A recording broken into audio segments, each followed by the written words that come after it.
Greetings and welcome to the Astronomy Picture of the Day podcast. Today's picture is titled The Red Glow of the Cosmic Bat Nebula. So what do we see here?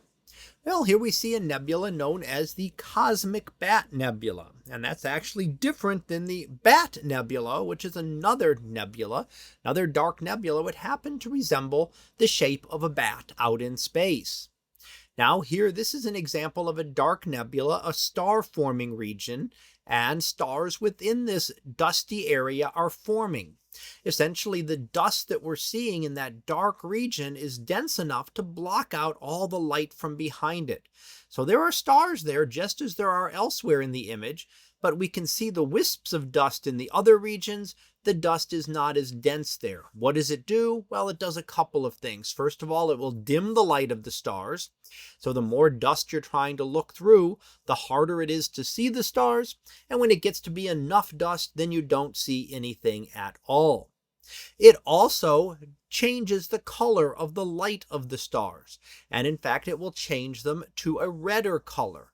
When starlight has to pass through a dust cloud, the dust scatters primarily the blue light. The shorter wavelengths are more easily scattered, and the longer wavelengths come through.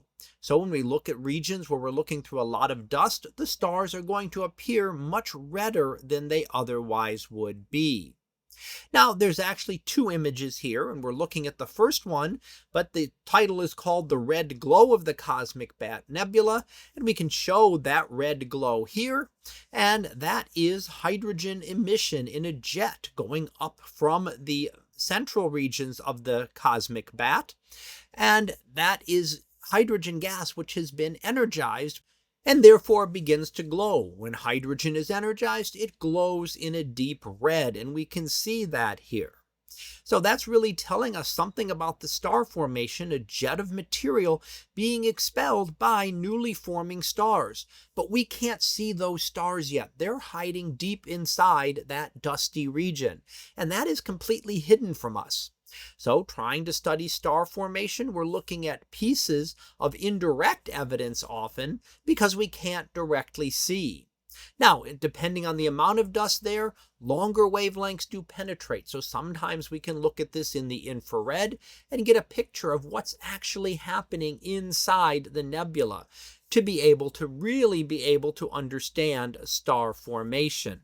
But the star formation process does take a long period of time. So the cosmic bat here is slowly dissipating.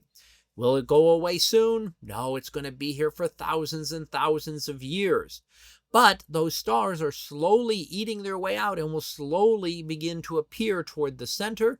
And then their energy will eat away at the rest of the nebula until this cosmic bat is gone altogether.